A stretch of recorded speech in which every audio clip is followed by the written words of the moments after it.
नमस्कार दोस्तों, स्वागत है आपका फिर से अपने YouTube चैनल हुनर वाला में। दोस्तों, आज हम लोग एक महत्वपूर्ण विषय को देखेंगे जो हमारा नर्वस सिस्टम है, कैसे काम करता है, तंत्रिका तंत्र कैसे काम करता है, इसके बारे में जानेंगे। सबसे पहले तो एक किताबी भाषा हटा के मैं आपको बता देना चाहता हूँ कि जो हमारा शरीर का जो भी कंट्रोलिंग पावर है वो दिमाग में रहता है, और दिमाग कैसे काम करता है, कैसे उसको टोटल जानकारी मिलता है। आप चल रहे हैं रोड में, एक बैग कांटी चुभ गया पैर में या कांटा चुभ गया, तुरंत पैर हट गया तो आपका दिमाग काम किया। इतना जल्दी, इतना स्पीड में कैसे काम करता है अपना जो नर्वस सिस्टम है, वो कैसे काम करता है और उसका कंट्रोलिंग कहाँ से होता है, सभी जानकारी दोस्तों आज इस वीडियो में आपको मिलने वाला है। एक वीडियो में इतना भारी, इतना विशेष जानकारी प्राप्त कर लेना मुश्किल है, लेकिन फिर भी मैं प्रयास करूंगा दोस्तों कि ज्यादा से ज्यादा जानकारी इस वीडियो के माध्यम से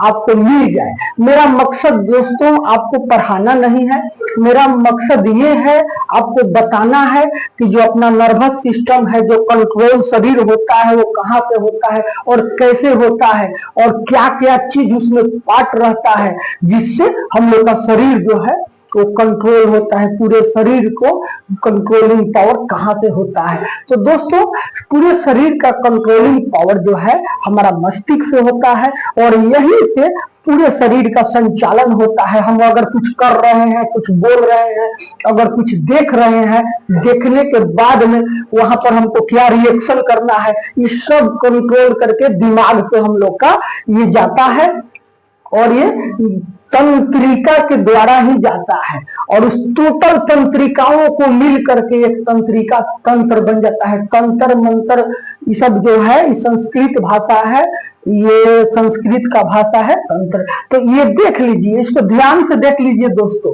शरीर में 3 प्रकार का कोशिका के बारे में मैंने पहले बात किया था। तो सबसे लंबा जो कोशिका होता है ना, यही होता है। ये तंत्रिका तंत्र जो होता है ये सबसे लंबा कोशिका होता है। सबसे छोटा कोशिका जो होता है आदमी के शरीर में, वो पुरुष में जो स्पर्म होता है, जिसको शुक्राणु कहते हैं, वो होता है।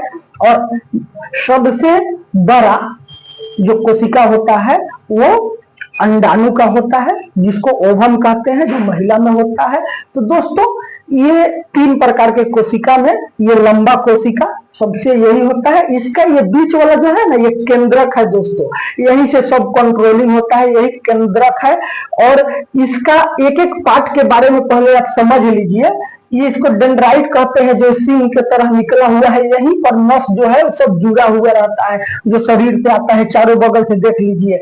और ये निश्लेषण कनिका है, जो ये अंदर वाला भाग है, इसके अंदर में माइक्रोकंडिया वगैरह जो भी होता है कोशिका में, वैसा इधर यहाँ रहता है, ये सारा पार्ट्स रहता है। उसके बाद में कोशिका काय है ये। उसके बाद में ये देख लीजिए, एक्सॉन इसको कहा जाता है।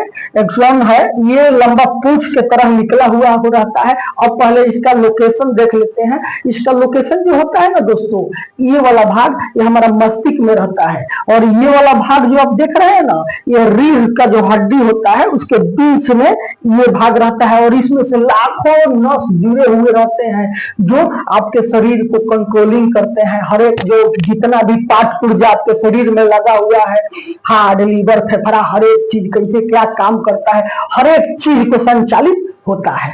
तो ये जो नस इसमें जुड़े हुए रहते हैं, इसके बारे में थोड़ा सा और डिटेल देख लेते हैं दोस्तों। तो इसके बारे में 10,000 करोड़ न्यूरॉन सेल, मोटा मोटी 10,000 करोड़ न्यूरॉन सेल मिल करके, ऐसा मतलब जहां तहां से इसमें जुड़ करके इसका मतलब इसको निर्माण करते हैं। 8,000 करोड़ गिलियन सेल होता है। न्यूरॉन सेल में विभाजन नहीं होता है। जहां विभाजन नहीं होता है वहां पर कैंसर नहीं हो सकता है। कैंसर कब होता है? जब कोशिका विभाजन अनगिनत होने लगे कोई भी चीज में, तो वहां पर क्या होता है, कैंसर होने लगता है कोशिका विभाजन होने से। जहां कोशिका का विभाजन ही नहीं होगा तो वहां क्या होगा, वहां कैंसर होने का डर नहीं रहेगा। और क्या होगा दोस्तों, वहां पर और ये जो न्यूरॉन सेल होते हैं ना दोस्तों, इनमें विभाजन होता नहीं। इसीलिए मस्तिष्क के अंदर में अगर बहुत सा अंदर में, इसका एक दूसरा पार्ट में हम आपको मस्तिष्क वाला भी दिखाएंगे बना करके, उसमें बहुत सा लेयर होता है, उसके अंदर में अपना जो दिमाग होता है वो रहता है, उसी के अंदर में ये रहता है। अगर कहीं से भी अगर कुछ भी चोट लगे और थोड़ा सा भी टूट जाए, फट जाए, तो कुछ वहां का न्यूरॉन सेल मर जाता है। जो न्यूरॉन सेल मर जाता है वो फिर दोबारा पुनः जन्म नहीं लेता है, और जब जन्म नहीं लेता तो क्या होता है, आदमी का याददाश्त पर उसका असर पड़ जाता है। या तो बोलने में असर आ जाएगा, बोली में थोड़ा गड़बड़ी आ जाएगा, या सोचने में दिक्कत आ जाएगा, या अगर मान लीजिए कि जो दृष्टि का जो आ रहा है दृष्टि की तरफ से, उधर अगर जो न्यूरॉन है उसमें अगर मान लीजिए कि वो न्यूरॉन मर गया तो थोड़ा देखने में भी दोष आ सकता है, याददाश्त में आ सकता है, चलने फिरने हर एक चीज में आ सकता है अगर कुछ न्यूरॉन मर जाता है, क्योंकि न्यूरॉन पुनः जीवित नहीं होता है। तो ये आपने देखा न्यूरॉन के बारे में। और एक सेल का मैंने बात किया, मुख्य दो प्रकार के सेल से मिल करके ये जो हम लोग का तंत्रिका तंत्र है वो बना हुआ रहता है। तो दूसरा सेल है गिलियल सेल।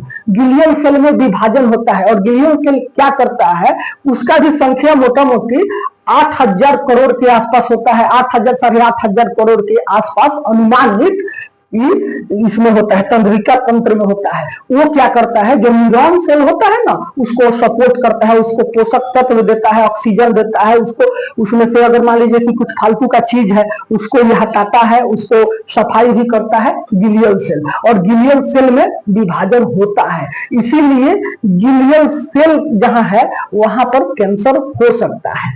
क्योंकि दिमाग में भी आप सुनते होंगे कि माथा में कैंसर हो गया, तो कैसे हो गया, आप कहिएगा कि न्यूरॉन सेल में विभाजन नहीं होता था तो होता है, तो फिर इसमें कैंसर कैसे हो गया। तो न्यूरॉन सेल में तो नहीं हुआ, लेकिन केवल न्यूरॉन सेल ही नहीं है, गिलियल सेल है। गिलियल सेल में कोशिका विभाजन होता है, उसमें कैंसर हो सकता है। तो वैसा ही दिमाग में कैंसर हो जाता है। तो दोस्तों आपने इसके बारे में देखा, इसका कुछ पार्ट्स और देख लेते हैं। ये देखिए, ये श्वान कोशिका है, इसके ऊपर में ये अंदर अंदर में ये श्वान कोशिका है। ये तंत्रिकाक्ष है जो सीधा जा रहा है, उसके बाद में तंत्रिका सीरा है जो नीचे, जो यहाँ पर हम लोग के कमर के पास हजारों लाखों नस में ऐसे जुड़ा हुआ रहता है, यहाँ से नीचे से, और यहाँ से ये ऐसे, इसको एक्सॉन टर्मिनल भी कहते हैं, और इसको सिनेप्टिक नोड भी कहते हैं, इसका जो माथा है उसको। तो दोस्तों आपने इसके बारे में थोड़ा सा समझ लिया, थोड़ा सा और विस्तार से। ये तंत्रिका तंत्र जो है ना दोस्तों, ये क्या करता है, विद्युत और रासायनिक संकेत को आदान प्रदान करता है, इतना स्पीड में करता है कि हमने अगर कुछ देखा दूर से कि कोई आ रहा है तो 1 मिनट के लिए मान लीजिए कि थोड़ा सा आदमी सकबकाया, तो काहे सकबकाया, ठीक है, इसको पहचानते हैं कि नहीं पहचानते हैं। आपका जो तंत्रिका तंत्र है ना वो काम कर रहा है, तंत्र जो है वो काम कर रहा है, तंत्रिका काम कर रहा है। जैसे वो पहुंचा देगा दिमाग के पास, अरे ये तो फूफा जी है, या आप पहचान जाइएगा, ये तो मौसा जी है, पहचान जाइएगा। किताब पढ़ रहे हैं तो थोड़ा देर के लिए मान लीजिए कि पढ़ लिए हैं, फिर दूसरा बार जब उसी चीज को पढ़ रहे हैं तो आपको याद आएगा कहाँ पढ़े हैं, इसका मतलब वो पहुंचा रहा होता है दिमाग के पास। जैसे पहुंचा, पकड़ता रहे यार तो मैं पहले पढ़ा था। तो वही प्रोसेस जो होता है इतना स्पीड में होता है, और सब आता है और दान प्रदान, इधर से आया इधर से, और उसको तुरंत रिप्लाई मिला, और रिप्लाई मिला कि हाथ को क्या करना है, आग जल रहा है, इस पर हाथ को डालना है कि नहीं, थोड़ा सा गर्म लगा तो यहाँ खबर आ गया कि गर्म लग रहा है, और तुरंत क्या होगा, यहाँ से आदेश होगा हाथ खींचो, हाथ खींच लेगा। तो इतना स्पीड में जो विद्युत जो इसका जो होता है, विद्युत और रासायनिक संकेत होता है, इसका आदान प्रदान होता है। करोड़ों नस, मोटा मोटी 7 लाख करोड़ नस जो है हमारे शरीर में है, मोटा मोटी 7 लाख करोड़ नस शरीर में है। सभी को एक दूसरे से जोड़ करके, सभी को कंट्रोल करके, जितना भी खरबों कोशिकाएं से मिलकर शरीर बना है, हर एक कोशिका को उसको भोजन चाहिए ना, तो सारा चीज कैसे जाएगा, कहां पर क्या हो रहा है, हर एक चीज का कंट्रोलिंग यही से होता है। तो आपने ये देखा नर्वस सिस्टम हमारा कैसे काम करता है।